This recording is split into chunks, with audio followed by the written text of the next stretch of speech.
चलिए स्टार्ट करते हैं ना। आज लगभग पूरी क्लास न्यूमेरिकल ही है, ठीक। तो देखिएगा और जल्दी जल्दी लिखिएगा। पहला question, when the energy of incident radiation is increased by 20%, incident radiation is increased by 20%, the kinetic energy of the photo electron emitted from a metal surface is increased from इतना टू इतना, kinetic energy, ठीक है। The work function of the metal is, work function पूछ रहा है। तो देखिए पहले पिक्चर बना लीजिए, थोड़ा आसान हो जाता है। लाइट आकर के पड़ रही है, ठीक है। एनर्जी जो है इनिशियली कितना है, एच न्यू है, और इसका वर्क फंक्शन कितना है, फाई नॉट है। तो kinetic energy is equal to क्या हो जाएगा, kinetic energy is equal to K max is equal to E minus phi naught ना, ठीक है। अरे ई माइनस फाई नॉट हो जाएगा।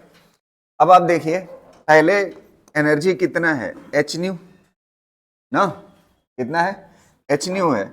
आप चाहो तो ई ही लिख सकते हो। पहले एनर्जी कितना है, ई है, पहले एनर्जी कितना ई है और वर्क फंक्शन कितना है, फाई नॉट।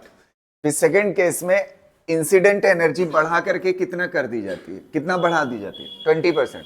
तो 20% बढ़ाना कैसे लिखते हैं, याद है, 1.2 टाइम्स ई ना, ये क्या कहलाता है, 20% बढ़ाना। अगर 40% बढ़ाना एनर्जी बोलता तो कितना लिखते हैं, 1.4। अगर 60% बोलता तो 1.6, और यहां पे कितना हो जाएगा, फाई नॉट ना। अब कह रहा है काइनेटिक एनर्जी पहले केस में कितना थी, पहले केस में 0.5 इलेक्ट्रॉन वोल्ट, और दूसरे केस में कितना हो जाती है, 0.8 इलेक्ट्रॉन वोल्ट। अब आपको क्या करना है, सिंपली इन दोनों को सॉल्व कर देना है, आ जाएगा, ठीक है। वर्क फंक्शन की वैल्यू पूछा है, किसकी पूछा है, वर्क फंक्शन। दो इक्वेशन सॉल्व करना जानते हो कि नहीं, कर सकते हो ना, ठीक है। करके निकालो फाई नॉट की वैल्यू। अब सॉल्व करना ही है, मैथ है।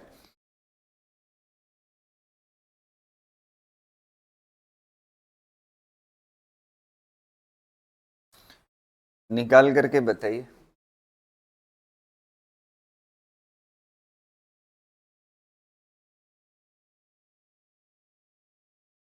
यहां से फाई नॉट की वैल्यू उठा करके यहां पे रख दो, फाई नॉट निकाल करके ना, फाई नॉट निकाल करके जब यहाँ पे रखोगे, phi naught is equal to कितना हो जाएगा, phi naught is equal to E minus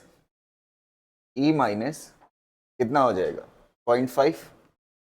phi not की वैल्यू यहाँ पे पुट कर दो, ई की वैल्यू आ जाएगी, इसकी वैल्यू आ जाएगी ई की। जब ई की वैल्यू आ जाएगी, चाहे इसमें रख दो चाहे इसमें रख दो, फाई नॉट आ जाएगा, और आंसर कितना आएगा, 1 इलेक्ट्रॉन वोल्ट ना। सॉल्व कर लीजिए।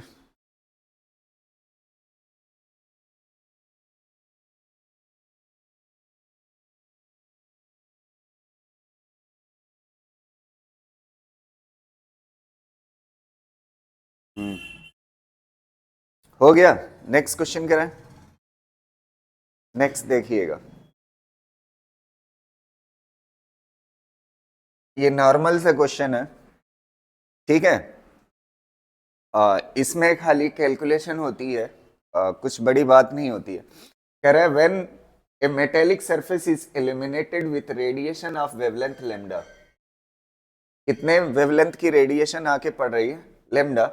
स्टॉपिंग पोटेंशियल कितना है, V। स्टॉपिंग पोटेंशियल कितना है, V। If the same surface is illuminated by radiation of wavelength 2 lambda, अगर रेडिएशन को एलिमिनेट करते हैं किससे, 2 लेमडा, लेमडा की जगह पे रेडिएशन कितने से आ रही है, 2 लेमडा, तो स्टॉपिंग पोटेंशियल घट के कितना हो जाता है, V से घट के कितना हो जाता है, V/4 हो जाता है। Then threshold wavelength of the metallic surface is, threshold wavelength पूछ रहा है, तो K max is equal to formula क्या होता है, K max is equal to E minus phi naught, यही होता है, ठीक है। अब आप देखिएगा यहां पे स्टॉपिंग पोटेंशियल से रिलेटेड क्वेश्चन है, तो काइनेटिक एनर्जी कितने के बराबर होती है स्टॉपिंग पोटेंशियल के फॉर्म में, वी नॉट के, ठीक है। अच्छा दूसरी चीज किससे रिलेटेड है, एनर्जी किस में होनी चाहिए, लेमडा में, और थ्रेशोल्ड वेवलेंथ पूछ रहा है तो एनर्जी कितना हो जाएगी, S C by lambda minus S C by lambda naught. पहली इक्वेशन बन गई। दूसरे केस में क्या कह रहा है, वेवलेंथ को आप कितना कर दीजिए 2 लेमडा, तो ये कितना हो जाएगा 2 लेमडा, तो स्टॉपिंग पोटेंशियल कितना हो जाता है, मैं इसको वी नॉट मान लेता हूं, आप वी मानकर ही कर सकते हो, कोई बड़ी बात नहीं है। तो ये कितना हो जाएगा ई वी नॉट बाई 4 हो जाएगा, और यहाँ पे कितना हो जाएगा minus S C by lambda naught. अब आप देखिए दो इक्वेशन बन गई, यहां से ईवी नॉट की वैल्यू पता है, यहां पे रख सकते हो ईवी नॉट की वैल्यू, तो कितना हो जाएगा ईवी नॉट की वैल्यू इतने के बराबर, और डिवाइड में क्या है 4, तो क्या हो जाएगा एस सी बाई लेमडा, और डिवाइड में क्या आ जाएगा 4 minus S C by lambda naught, और डिवाइड में क्या आ जाएगा 4। ये वाली चीज ईवी नॉट की जगह पे रख दिया, इज इक्वल टू क्या होगा S C by 2 lambda minus S C by lambda. बस इसको सॉल्व कर लीजिए, आ जाएगा लेमडा नॉट। लेमडा नॉट की वैल्यू बताइएगा कितना आएगी,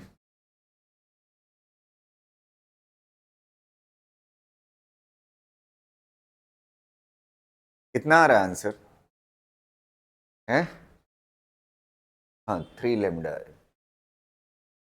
ठीक।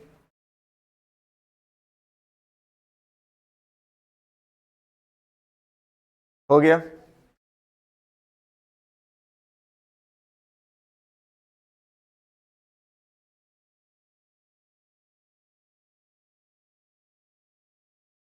जब आप सॉल्व करोगे लेमडा नॉट की वैल्यू कितने के बराबर आएगी 3 लेमडा, एस सी तो ऐसे कट जाएगा ना, है कॉमन हो करके। चलो नेक्स्ट क्वेश्चन करें, ये वाला आपके लिए होमवर्क है, ये वाला हो चुका कि नहीं,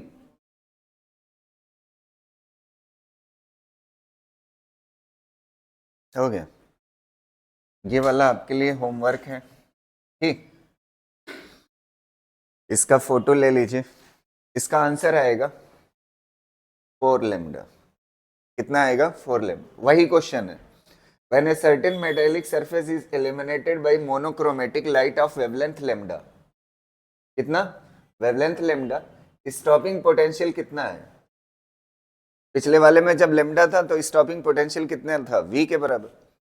अब कह रहा है and when same surface is illuminated by light of wavelength 2 lambda, जब 2 लेमडा से इल्यूमिनेट होता है तो उसका स्टॉपिंग पोटेंशियल कितना हो जाता है v नॉट।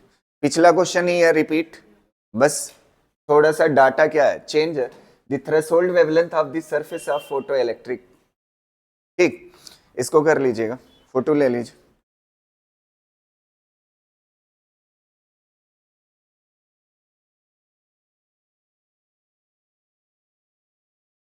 हो गया, हो जाएगा कि नहीं है, हो जाएगा, वही क्वेश्चन है, थ्रेशोल्ड वेवलेंथ पूछा है, the threshold wavelength of the surface, ठीक। चलिए नेक्स्ट क्वेश्चन करते हैं, ये वाला देखिएगा, photons with energy 5 electron volt are incident on cathode, ठीक है। फोटॉन किस पे, इसमें दो होता है ना एक्सपेरिमेंट में, इसको क्या बताया था मैंने, इस पे लाइट पड़ती है ना, लाइट जिस पे पड़ती है उसे क्या बोलते हैं कैथोड, कैथोड पर आकर के लाइट पड़ रही है, ठीक है, और एनर्जी कितने की है उसके पास 5 electron volt. Photo cell, the maximum energy of the emitted photoelectron is 2 electron volt, maximum energy मतलब, अच्छा फोटो इलेक्ट्रॉन किससे चलता है काइनेटिक एनर्जी, काइनेटिक एनर्जी कितने के बराबर है 2 इलेक्ट्रॉन, तो K max is equal to formula क्या होता है K max is equal to E minus phi naught, K max. अब देखिए व्हेन फोटॉन्स ऑफ 6 वोल्ट, अब एनर्जी जो फोटॉन की आ रही थी पहले कितने से आ रही थी 5, अब कितना कर दिया 6 कर दिया, जब 6 कर दिया तो कह रहा है अब 6 करने के बाद कोई भी इलेक्ट्रॉन यहां तक नहीं जा रहा है, कहां तक एनोड तक, एनोड तक नहीं जा रहा है, इसका मतलब पोटेंशियल लगा दिया गया, यहां पे क्या लगा दिया गया स्टॉपिंग पोटेंशियल, तो कह रहा उसकी स्टॉपिंग पोटेंशियल की वैल्यू कितनी होगी। तो सबसे पहले काइनेटिक एनर्जी कितना दिया हुआ है, काइनेटिक एनर्जी फोटो इलेक्ट्रॉन की कितना दी हुई है, 2 इलेक्ट्रॉन वोल्ट ना, 2 इलेक्ट्रॉन वोल्ट, और एनर्जी कितना आ रही है 5 इलेक्ट्रॉन वोल्ट ना। वर्क फंक्शन कितना हो जाएगा, फाई नॉट कितने के बराबर हो जाएगा, 2 उधर जाएगा तो कितना हो जाएगा 3 इलेक्ट्रॉन, ये वर्क फंक्शन हो गया। अब दोबारा क्या करता है, इस एनर्जी को 5 इलेक्ट्रॉन वोल्ट से चेंज करके कितना कर देता है 6 इलेक्ट्रॉन वोल्ट। तो फिर लगाइए ये इक्वेशन, के मैक्स इज इक्वल टू कितना हो जाएगा E माइनस फाई नॉट ना। अब आप देखिए के मैक्स एनर्जी कितना कर दिया गया है 6 इलेक्ट्रॉन वोल्ट, और वर्क फंक्शन तो वही रहेगा ना, क्योंकि मेटल वही है, तो ये कितना हो जाएगा वर्क फंक्शन कितने के बराबर 3 इलेक्ट्रॉन वोल्ट ना। तो कितना आ जाएगा 3 इलेक्ट्रॉन वोल्ट, ये क्या हो गया के मैक्स। अब आपको बोल रहा है इसको रोकने के लिए स्टॉपिंग पोटेंशियल कितने की जरूरत पड़ेगी, तो के मैक्स कितने के बराबर होता है, के मैक्स कितने के बराबर होता है EV नॉट।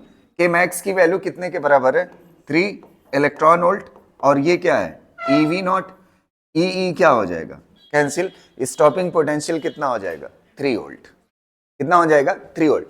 एक गलती नहीं होनी चाहिए, अगर ऑप्शन में आपको 2 ऑप्शन दिया हुआ है, ए वाला दिया हुआ है 3 वोल्ट और बी वाला दिया हुआ कितना -3 वोल्ट, तो आप माइनस पे टिक करना, स्टॉपिंग पोटेंशियल माइनस होता है, माइनस पे टिक करना, क्योंकि स्टॉपिंग पोटेंशियल कैसा होता है नेगेटिव होता है। इलेक्ट्रॉन को रोकना है ना, तो इलेक्ट्रॉन को रोकने के लिए पोटेंशियल कैसा लगाना पड़ेगा नेगेटिव, तब जाके रुकेगा। तो यहाँ पे साइन कौन सा वाला चूज करोगे, कौन सा ऑप्शन नेगेटिव वाला, ये गलती ना होने पाए अगर दोनों ऑप्शन रहे। अगर सिर्फ 3 दिया हुआ है तब तो कोई दिक्कत नहीं, क्लियर रहेगा ना।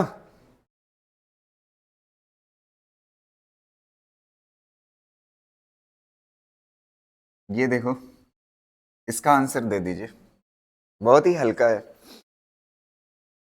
इसमें सीधा पिछले वाले में क्या था, आपने के मैक्स निकाला था, इसमें आपको के मैक्स सीधा दे दिया, मोस्ट एनर्जेटिक इलेक्ट्रॉन। इलेक्ट्रॉन के पास कौन सी एनर्जी होती है kinetic, most energetic electron is इतना, मतलब काइनेटिक एनर्जी इतना है इलेक्ट्रॉन के पास, तो आपसे स्टॉपिंग पोटेंशियल पूछ रहा है, तो सीधा क्या लगा दीजिए K max is equal to EV naught ना। के मैक्स की वैल्यू कितना दिया हुआ है 0.5 electron volt, electron volt is equal to EV naught, EE क्या हो जाएगा कैंसिल, V नॉट कितना हो जाएगा 0.5, कौन सा सही हो जाएगा। ये बच्चों वाला है, कर लीजिए। मुझे लगता है एक लिख लियो, बस देख लो, क्या प्रैक्टिस के लिए एक कर लोगे तो ये अपने आप आ जाएगा, है कि नहीं। उसी का छोटा भाई है ये, जो पिछला वाला question.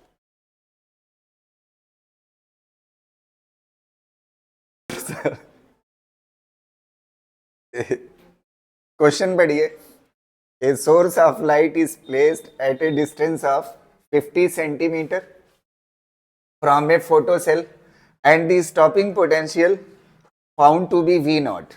Now, if the distance between the light source and photocell is made 25 centimeter, the new stopping potential will be. ये बढ़िया क्वेश्चन है, ऐसे थ्योरेटिकल है, ऐसे आंसर दीजिए, आपको पेन चलाने की जरूरत नहीं है। कह रहा है ना लाइट सोर्स था ना, लाइट सोर्स कितने पे था, कितनी दूरी पे था 0.5 सेंटीमीटर पे, कितने पे था 0.5 सेंटीमीटर पे लाइट सोर्स था। तो 0.5 सेंटीमीटर पे लाइट सोर्स था, अब उसको घटा करके कितना कर दिया गया 0.25 पे कर दिया, 0.25 पे कर दिया गया, तो न्यू स्टॉपिंग पोटेंशियल क्या होगा। तो सबसे पहली चीज आपको बताया था, अगर सोर्स को आगे पीछे करते हो तो इंटेंसिटी पे इफेक्ट पड़ता है, इस पे, और इंटेंसिटी के इफेक्ट से काइनेटिक एनर्जी पे कोई फर्क नहीं पड़ने वाला है इलेक्ट्रॉन के, ये चीज पढ़ा चुका हूं ना। काइनेटिक एनर्जी इलेक्ट्रॉन की किससे अफेक्टेड होती है, फ्रीक्वेंसी से। किससे अफेक्टेड होती है, फ्रीक्वेंसी से। तो फ्रीक्वेंसी तो चेंज नहीं हो रही है, सोर्स को आगे पीछे करने से क्या चीज चेंज हो रही है, इंटेंसिटी। तो इंटेंसिटी के चेंज से काइनेटिक एनर्जी जो इलेक्ट्रॉन की होती है उस पर कोई फर्क नहीं पड़ता। अगर काइनेटिक एनर्जी पे नहीं पड़ेगा तो स्टॉपिंग पोटेंशियल पे भी नहीं पड़ेगा। तो आंसर क्या हो जाएगा, T नॉट। ठीक,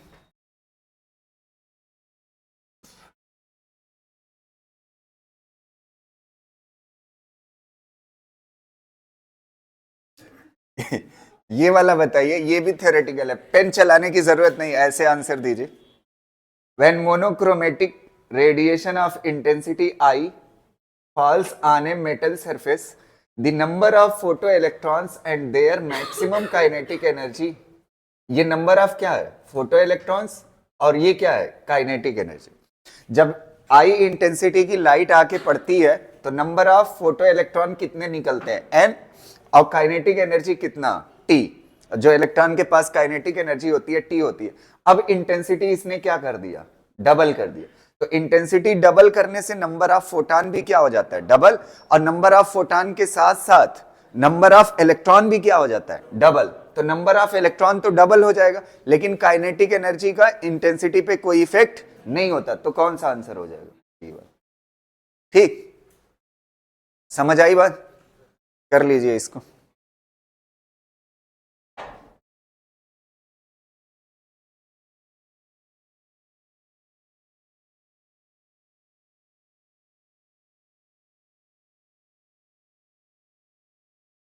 ये वाला देखिए, एक नई वेराइटी, और इस पे 3 क्वेश्चन मैं कराऊंगा। मेरे ख्याल से इसको करने से पहले इसको कर लेते हैं, ताकि और समझ आ जाए।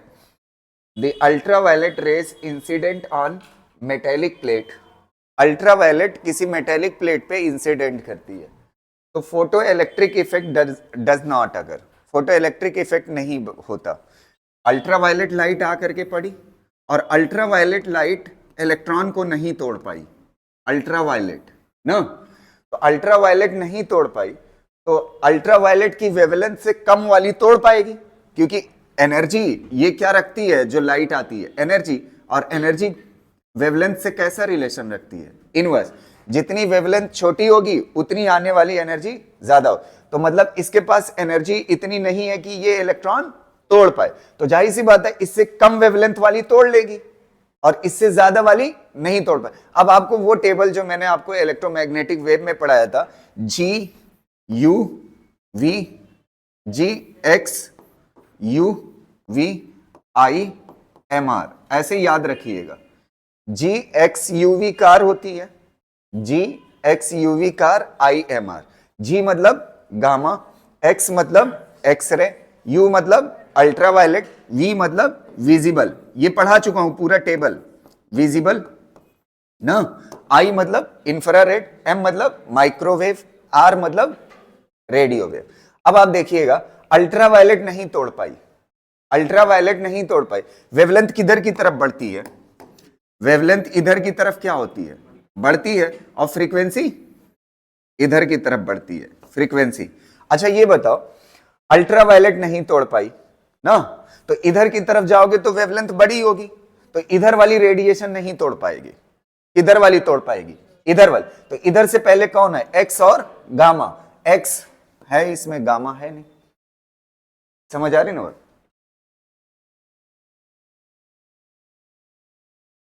तो ये टेबल याद रहेगा तो मतलब आप आराम से कर सकते हो।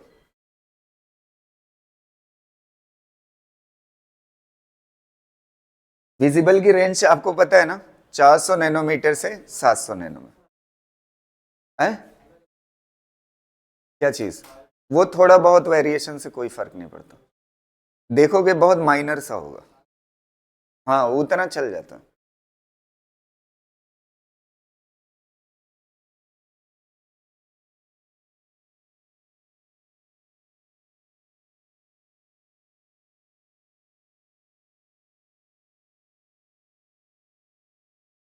चलो अगला क्वेश्चन देखते हैं। देखो ये वाला देखो, ये भी उसी को कहीं ना कहीं रिलेट करता हुआ, बस इसमें वो टेबल की जरूरत नहीं है, लेकिन क्वेश्चन ऑलमोस्ट कल मैं एक करा के गया था इसी तरह का। कह रहा है the work function of A B C, 3 surfaces का वर्क फंक्शन दिया हुआ है, कितनी सरफेस का, 3 सरफेसेस का।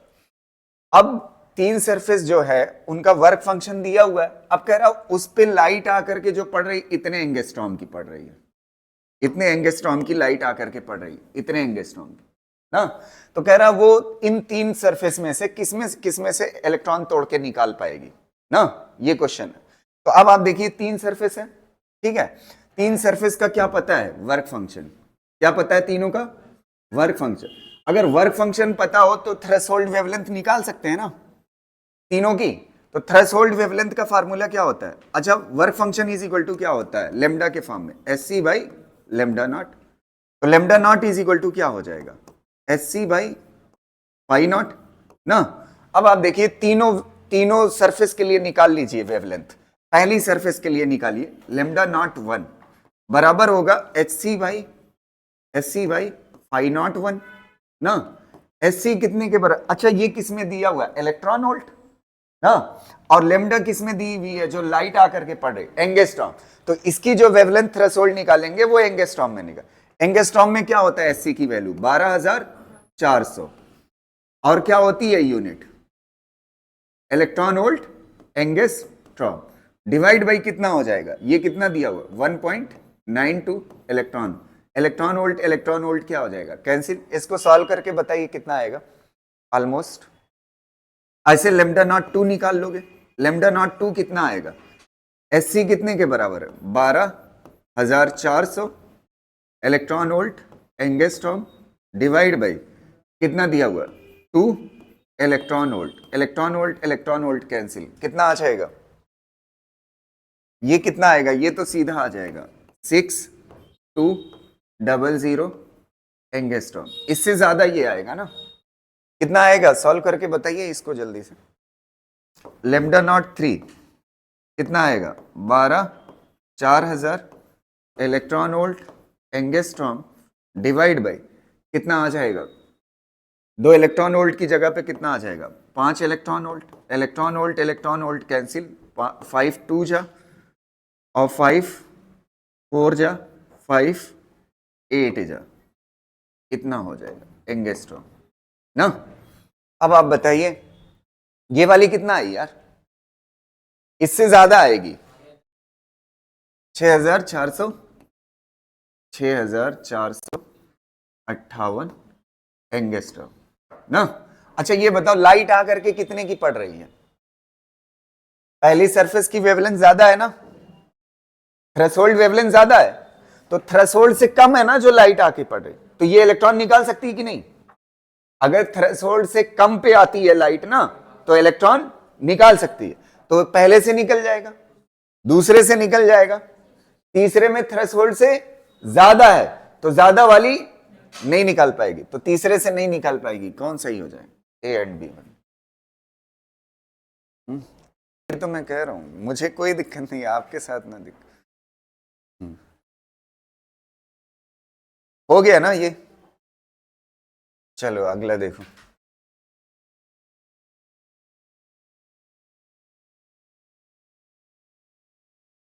इसको बताइए, देखिए the work function of surface of photosensitive material is इतना, वर्क फंक्शन ना, the wavelength of incident radiation for which stopping potential इतना, स्टॉपिंग पोटेंशियल इतना, ठीक है, lies in the wavelength of, wavelength पूछ रहा है ना,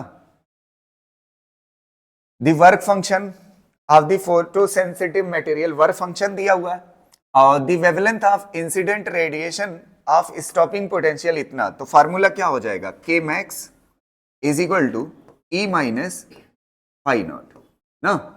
स्टॉपिंग पोटेंशियल कितना इलेक्ट्रॉन वोल्ट दिया हुआ है, कितना दिया हुआ है 6.2 इलेक्ट्रॉन वोल्ट ना, समझ आ रही ना बात।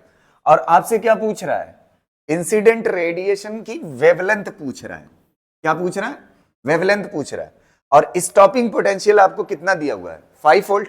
अच्छा काइनेटिक एनर्जी की जगह पे क्या लिख सकते हो, ई वी नॉट, और यहां पे क्या हो जाएगा ई, अच्छा वी नॉट की वैल्यू कितना दी हुई है 5 वोल्ट, तो कितना हो जाएगा 5 वोल्ट हो जाएगा।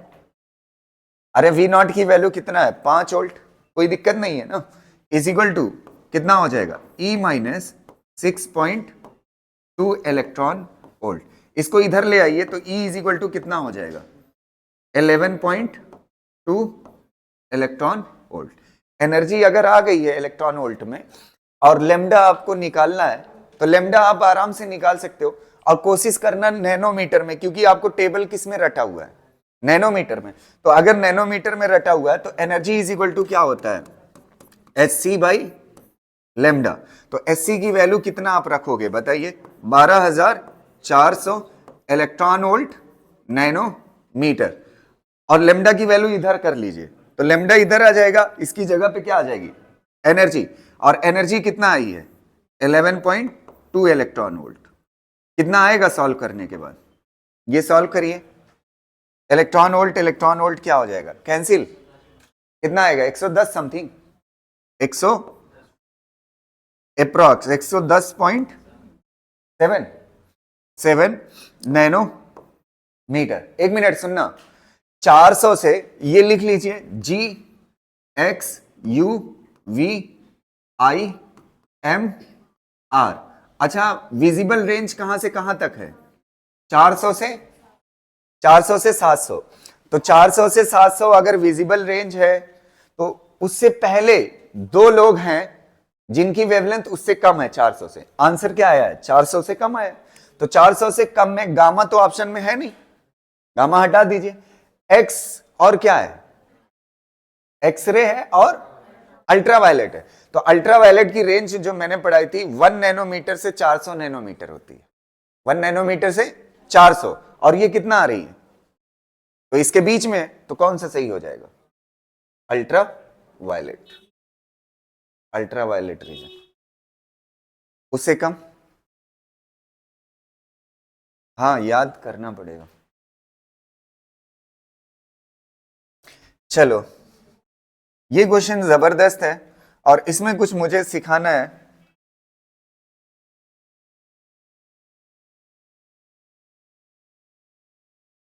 According to Einstein photoelectric equation, the plot of maximum kinetic energy। नहीं, इसमें कुछ सिखाना नहीं है, ये आपकी कॉपी में है आंसर। एक minute. According to Einstein photoelectric equation, the plot of maximum kinetic energy emitted photoelectrons from a metal versus frequency। थोड़ा सा तुरंत ग्राफ पे जाइए जो काइनेटिक एनर्जी और फ्रीक्वेंसी का पढ़ाया है, उसमें स्लोप क्या होता है, स्लोप tan थीटा h के बराबर होता है ना, tan थीटा कितने के बराबर है, h के बराबर। तो tan थीटा प्लैंक कांस्टेंट के बराबर है, तो tan थीटा प्लैंक कांस्टेंट के बराबर है। तो आपको क्या लगता है, depend on intensity of the incident radiation.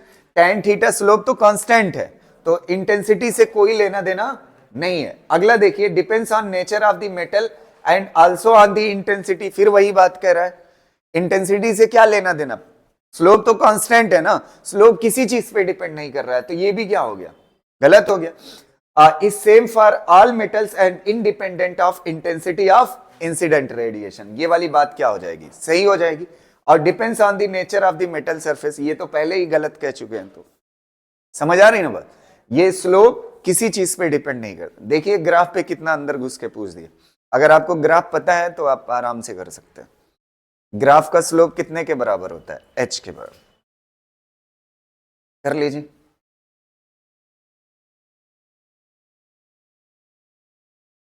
हो गया ना, चलो अगला देखिए। लिख चुके ना, लिख चुके। अगला क्वेश्चन जबरदस्त है, देखिएगा। ये वाला देखिए, एक मिनट सुनना, बहुत ही सिंपल है, डरना मत इससे, इतना लिखा हुआ है, बहुत ही सिंपल है। द फ्रीक्वेंसी एंड इंटेंसिटी, एक नई चीज आपको सीखने को मिलेगी जो आपसे गलती हो सकती है। The frequency and intensity of the beam of light falling on the surface of photoelectric metal are increase by factor of 2। दोनों चीजों को, फ्रीक्वेंसी को भी क्या कर देता है, डबल, और इंटेंसिटी को भी क्या कर देता है, डबल। इंटेंसिटी को भी क्या कर देता है, डबल कर देता है। इक्वल ना लगाइए, एरो लगा लीजिए। इंटेंसिटी को भी क्या कर देता है, डबल कर देता है। अगर ऐसा करता है, फ्रीक्वेंसी को डबल करता है और इंटेंसिटी को डबल करता है, तो कल एक क्वेश्चन मैंने आपको कराया था कि अगर फ्रीक्वेंसी को डबल करता है, जिसमें कुछ लोगों ने जवाब दिया था कि फ्रीक्वेंसी डबल हो जाएगी, वो फ्रीक्वेंसी को डबल करता है तो काइनेटिक एनर्जी डबल हो जाएगी। याद है, काइनेटिक एनर्जी डबल से ज्यादा हो जाती है। कल एक क्वेश्चन कराया था, ठीक है। तो फ्रीक्वेंसी डबल करने पे काइनेटिक एनर्जी डबल से ज्यादा हो, और अगर के मैक्स डबल से ज्यादा होगा तो के मैक्स पे ही कौन डिपेंड करता है? के मैक्स पे कौन डिपेंड करता है? पोटेंशियल। कौन डिपेंड करता है? पोटेंशियल। तो सबसे पहली चीज, अगर फ्रीक्वेंसी आप डबल करते हो तो काइनेटिक एनर्जी इलेक्ट्रॉन की क्या हो जाती है? डबल से ज्यादा। अगर काइनेटिक एनर्जी डबल से ज्यादा हो जाती है तो स्टॉपिंग पोटेंशियल भी डबल से क्या हो जाता है? ज्यादा। तो अब आप पढ़िएगा यहां पे, increase the maximum kinetic energy of the photo electron by 2 times. By 2 times तो नहीं होगा, 2 टाइम्स से क्या होगा? ज्यादा। तो ये वाला ऑप्शन क्या हो जाएगा? गलत। Increase the kinetic energy of the photo electron and increase the photo electric current by A factor of 2। ये भी कितने से कह रहा है? 2। ये भी क्या हो जाएगा? गलत। Increase the maximum kinetic energy of the photo electron by A factor of 2। ये भी क्या हो जाए?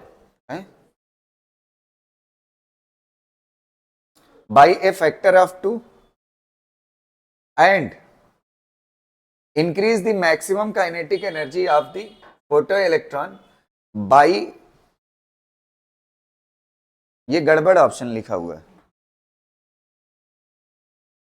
एक मिनट में इसको सही कर दे। यहां पे क्या, increase the maximum kinetic energy of photo electrons by A factor of, by A factor of, यहां पे लिख देना ग्रेटर देन 2। ग्रेटर देन कितना? 2। मतलब काइनेटिक एनर्जी कितना हो जाएगी? 2 गुना से ज्यादा हो जाएगी। अगर फ्रीक्वेंसी आप डबल करते हो तो काइनेटिक एनर्जी 2 गुना से क्या हो जाएगी? ज्यादा हो जाएगी। अच्छा अब देखिए, एक चीज तो जस्टिफाइड हो गई। फिर से मैं बता रहा हूं, अगर फ्रीक्वेंसी को डबल करते हो तो काइनेटिक एनर्जी डबल से ज्यादा और स्टॉपिंग पोटेंशियल भी डबल से ज्यादा। ये दोनों बातें क्या कर लोगे? लिख लोगे। अब अगली बात आती है फोटो करंट पे क्या इफेक्ट पड़ेगा, वो चीज देखते हैं। फोटो करंट चेंज होगी कि नहीं? इंटेंसिटी आपने कितना की है? डबल। और फ्रीक्वेंसी भी आपने कितना की है? डबल। अब आ जाते हैं, हमने एक फार्मूला पढ़ा है, वो जानते हैं किसका फार्मूला पढ़ा है? करंट का, वो इंटेंसिटी का। किसका पढ़ा है? इंटेंसिटी का। इंटेंसिटी इज इक्वल टू, एक मिनट ध्यान से सुनना, इंटेंसिटी को डबल किया है ना, इंटेंसिटी और एनर्जी। अच्छा एनर्जी में क्या चीज आती है? फ्रीक्वेंसी और इंटेंसिटी, दोनों दिखना चाहिए इक्वेशन में। तो पहले वैसा इक्वेशन बना लेते हैं। इंटेंसिटी इज इक्वल टू क्या होता है? Energy per unit area per unit time.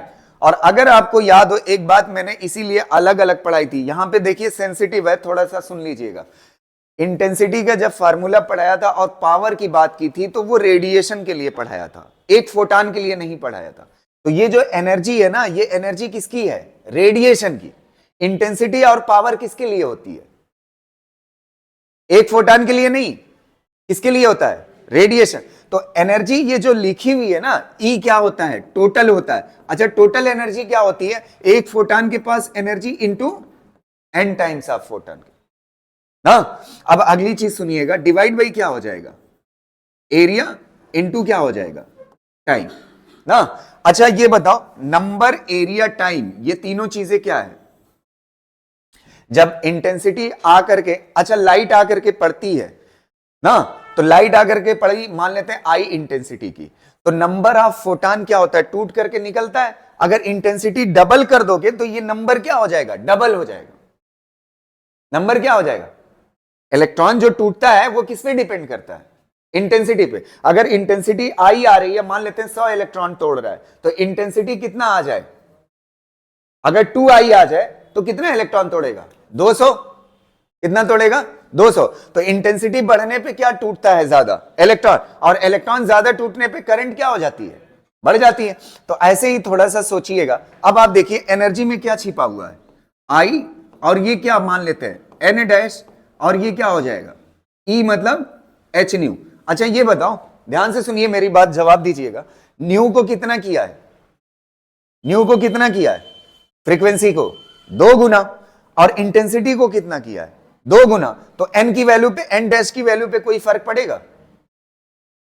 Intensity को डबल करोगे और फ्रीक्वेंसी को डबल करोगे, 2 कट जाएगा ना, फिर एन डैश क्या आएगा? सेम आएगा। मतलब अगर एक ही साथ फ्रीक्वेंसी को डबल करते हो और साथ में इंटेंसिटी को भी डबल करते हो तो करंट पे कोई इफेक्ट नहीं पड़ता। अभी तक आप क्या पढ़ रहे थे? इंटेंसिटी को डबल करने पे करंट क्या हो जाती है? डबल। कब? जब फ्रीक्वेंसी कांस्टेंट होता। समझ आ रही ना बात? अगर फ्रीक्वेंसी डबल कर रहे हो और इंटेंसिटी भी क्या कर रहे हो? डबल कर रहे हो, तो करंट क्या रहेगी? सेम। अब यही बात देखिएगा, no effect on the magnitude of photo electric current, तो ये वाला क्या हो जाएगा? सही हो जाएगा। समझ गए ना? क्लियर रहेगा? एक मिनट, इस क्वेश्चन को लिखने से पहले एक चीज और सीखिए, एक चीज और सीखिएगा, फिर उसके बाद लिखिएगा। थोड़ा सा बताना मुझे, जैसे ये मान लेते हैं लाइट है, आकर के इस पे पड़ रही है।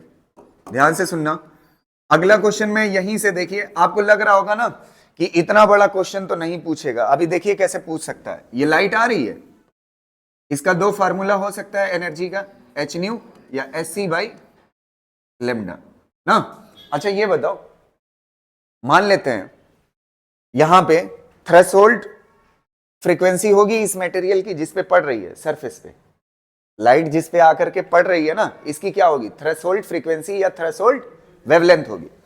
अब आप सुनिएगा ध्यान से, मान लेते हैं इस मटेरियल की threshold wavelength, threshold frequency new not है। कितने के बराबर है? New not. और लाइट आके कितने से पड़ रही है? न्यू से। कितने से पड़ रही है? न्यू से पड़ रही है। अगर न्यू ग्रेटर देन है किससे? न्यू नॉट से। किससे? न्यू ग्रेटर देन है, जो आ रही है लाइट जिस फ्रीक्वेंसी से, वो ज्यादा है किससे? थ्रेशोल्ड फ्रीक्वेंसी से, जो सरफेस की थ्रेशोल्ड फ्रीक्वेंसी उससे ज्यादा है। तब जा करके अगर आप लाइट की इंटेंसिटी डबल करते हो तो करंट क्या हो जाती है? डबल हो जाती है। क्या हो जाती है? डबल हो जाती। अगर ऐसा नहीं हुआ, मान लेते हैं आने वाली लाइट थ्रेशोल्ड से क्या है? कम है, तो इंटेंसिटी आप बढ़ाते रहो, कोई इफेक्ट नहीं पड़ेगा। इंटेंसिटी आप बढ़ाते रहो, कोई इफेक्ट। तो इंटेंसिटी का इफेक्ट फोटो करंट पे कब होता है? जब क्या होता है? म्यू नॉट से फ्रीक्वेंसी क्या हो आने वाली लाइट की, जब इलेक्ट्रॉन टूट के निकलेगा तभी तो करंट बन सकती है। अब पता चला इलेक्ट्रॉन टूट ही नहीं रहा तो करंट कैसे बनेगी? समझ आए? अब अगला क्वेश्चन देखिएगा, यहीं पे मैं आपको एक बात बताता हूं, इसी क्वेश्चन जो पिछले क्वेश्चन में था। पिछले क्वेश्चन में मान लेते हैं मटेरियल की जो फ्रीक्वेंसी थी वो न्यू नॉट थी। कितना थी? New not. ध्यान से सुनना। और जो लाइट आके पड़ रही थी उसकी फ्रीक्वेंसी थी न्यू नॉट की, कितना कर देते हैं, मान लेते हैं 1.2 थी न्यू नॉट ना। अच्छा, आने वाली लाइट की फ्रीक्वेंसी थ्रेशोल्ड से ज्यादा है।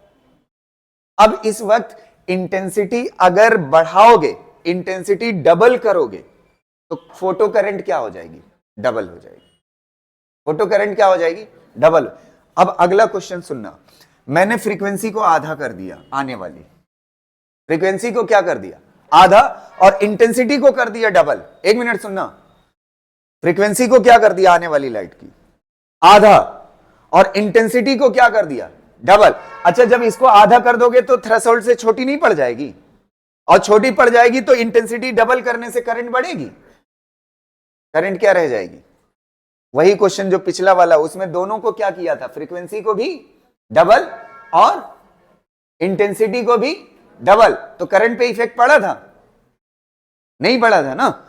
ऐसे यहां पे भी क्या होगा, अगर आपने फ्रीक्वेंसी को क्या कर दिया आने वाली लाइट? आधा। आधा करने के बाद थ्रेशोल्ड से क्या हो जाएगी ये फ्रीक्वेंसी? कम पड़ेगी, तो इलेक्ट्रॉन टूटकर नहीं निकले, इलेक्ट्रॉन टूट के नहीं निकलेगा तो फोटो करंट नहीं बनेगी। आप इंटेंसिटी के साथ कुछ भी कर लीजिए। नहीं समझ आई बात? इंटेंसिटी का इफेक्ट फोटो करंट पे कब है? जब फ्रीक्वेंसी थ्रेशोल्ड फ्रीक्वेंसी से क्या हो? ज्यादा हो। ये कॉन्सेप्ट की क्लियरिटी आपके पास रहनी चाहिए। अब इसको लिख लीजिए।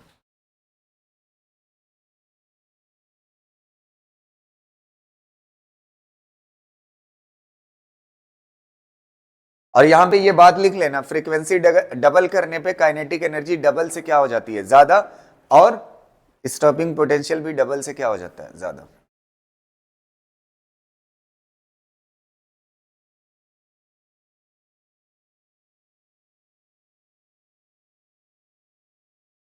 हो गया है। अगला क्वेश्चन भी थ्योरेटिकल ही है। इसमें बताइएगा कौन कौन सा सही होगा,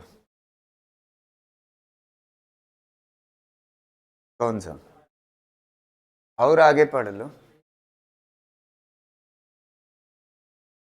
है। In photo electric current stopping potential depends on, stopping potential, stopping potential frequency तो डिसाइड करेगी, इसमें कोई डाउट नहीं है। दूसरा वाला जो लिखा हुआ है एमीटर, मैंने बताया है, एक कलेक्टर होता है, एक एमीटर होता है। एमीटर किसे बोलते हैं, इन दोनों में से एमीटर कौन होता है, ये वाला क्या होता है एमीटर, और ये वाला क्या होता है कलेक्टर, जिसपे लाइट आकर के पड़ती है वो क्या होता है एमीटर। ये पढ़ा चुका हूं। तो अभी आपको पता है kinetic energy is equal to क्या होती है, K max is equal to, K max is equal to stopping potential K max पे ही डिपेंड करता है ना, E minus phi naught. E minus phi naught अगर होता है, अगर इसकी सरफेस बदल दोगे तो वर्क फंक्शन बदल जाएगा, वर्क फंक्शन बदल जाएगा तो के की वैल्यू बदल जाएगी, के की वैल्यू बदल जाएगी तो स्टॉपिंग पोटेंशियल बदल जाएगा। तो कौन सा सही होगा, डी सही होगा। ठीक,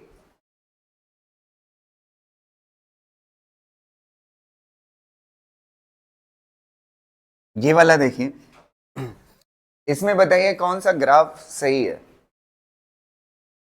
ए point source photoelectric effect, a point source causes photoelectric effect from a small metal plate. Which of the following curve may represent the saturation photo current as function of distance? अच्छा, ये मैं पढ़ा चुका हूं, बहुत आसान सा क्वेश्चन है। इंटेंसिटी इनवर्सली प्रोपोर्शनल होती है किसके, 1/, और अगर कैसा सोर्स हो, पॉइंट सोर्स, लाइन सोर्स हो तो क्या होता है 1/r होता है, ये तो बात पता है।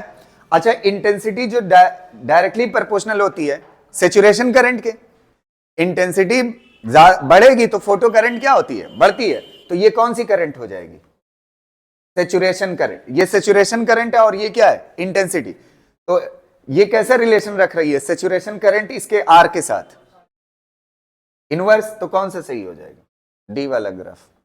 ठीक, क्लियर रहेगा ना। करंट का रिलेशन पूछा है किसके साथ, डिस्टेंस के साथ।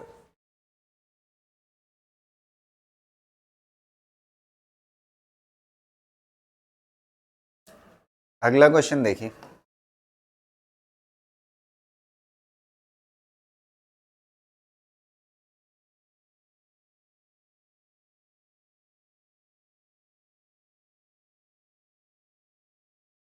ये अब बस आज की क्लास इतना ही है। बाकी जो क्वेश्चन है, ये वाला जो क्वेश्चन है ना, ये डाटा टफ है तो इसका कराने का मतलब नहीं बनता, घर पे आप मोबाइल से कैलसी से कर लीजिएगा, इसका डाटा खराब है लेकिन वैरायटी जो है हो सकती है, मतलब उसमें आसान डाटा दे देगा तो आप वैरायटी इसको कर लीजिएगा, कुछ है नहीं। ये जानते हैं किस फार्मूले पे बेस्ड है, the photo electric threshold wavelength of the silver, lambda की वैल्यू दिया हुआ, the velocity of the electron ejected from the silver surface by ultraviolet light of wavelength इतना।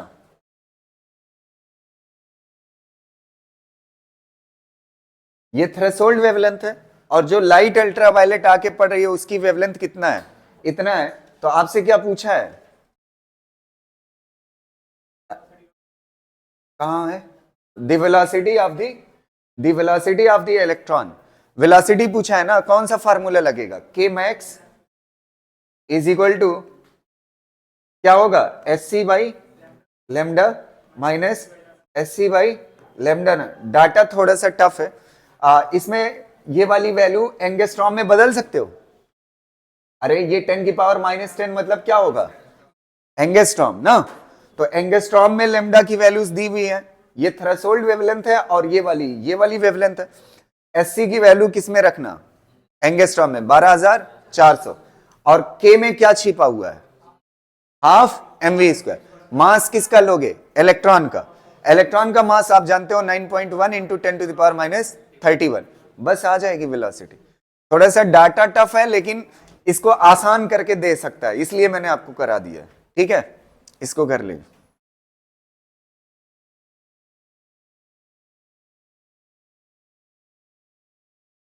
ठीक है, चलो अगला। ये देखो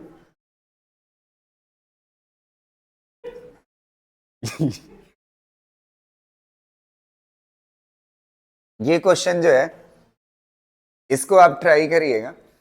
इस वैरायटी का क्वेश्चन मैं करा चुका हूं, समझ आ रही ना बात। आपसे किसका रेशियो पूछा है, पावर का। किसका रेशियो पूछा है, पावर का रेशियो पूछा है, समझ आ रही ना बात। अच्छा, आपको क्या क्या दिया हुआ है, नंबर ऑफ फोटान पर सेकंड, फोटान फ्लक्स दिया हुआ है। हाँ, तो वो नंबर ऑफ फोटान पर सेकंड मतलब फोटान फ्लक्स, और नंबर ऑफ फोटान पर सेकंड पर यूनिट एरिया क्या कहलाता है, फोटान फ्लक्स डेंसिटी। ये किसके ऊपर क्वेश्चन है, फोटान फ्लक्स वाला। फोटान फ्लक्स का फार्मूला क्या होता है, पावर डिवाइड बाई एनर्जी। इससे सॉल्व हो जाएगा, पावर का रेशियो पूछा है, समझ आ रही ना बात। एनर्जी में क्या छिपा हुआ है बताइए, वेवलेंथ। तो दूसरा क्या दिया हुआ है, वेवलेंथ। पावर का रेशियो पूछा, आप निकाल लीजिएगा इसको। ठीक,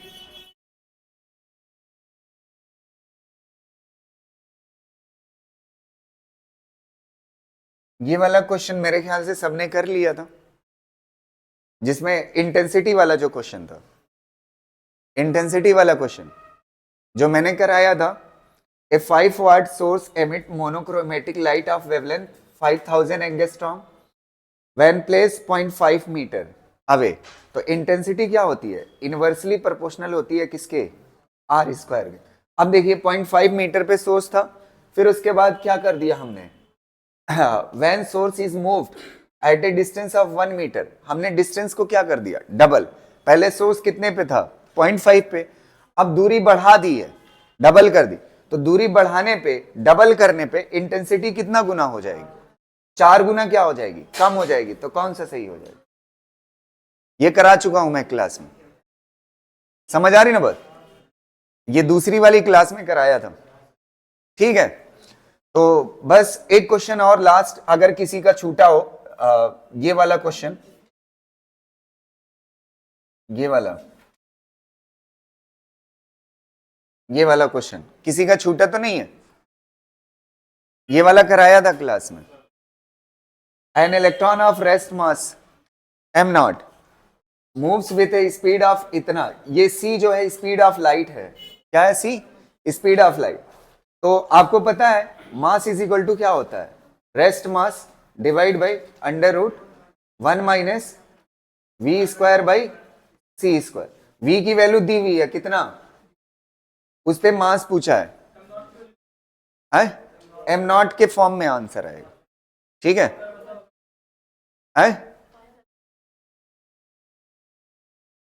m0 की वैल्यू दी रहेगी तब निकाल सकते हैं।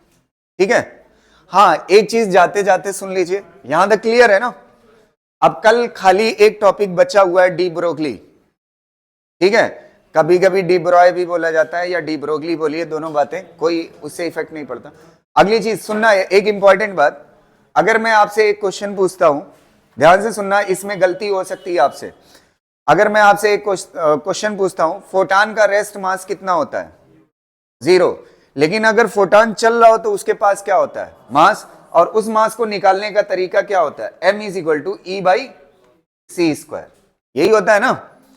फोटान की क्या पता हो, एनर्जी, डिवाइड बाई क्या कर दो, c²। तो फोटान का चलते कंडीशन में मास होता है, रेस्ट मास क्या होता है, 0 होता है। अब जैसे उसने पूछ लिया कि फोटान जो है, मान लेते हैं येलो कलर लाइट है, येलो लाइट है तो उसके पास क्या होगा, फोटान है। येलो कलर लाइट है तो उसका मास बताइए, उसकी एनर्जी दे दे, उसका मास तो आपको रटा हुआ फोटान का मास 0 होता है, वो रेस्ट मास 0 होता है। जब चलता है तो उसके पास मास होता है। तो अगर येलो कलर लाइट की एनर्जी दी हुई है तो एनर्जी डिवाइड बाई क्या कर दोगे, स्पीड ऑफ लाइट, आपको मास आ जाएगा।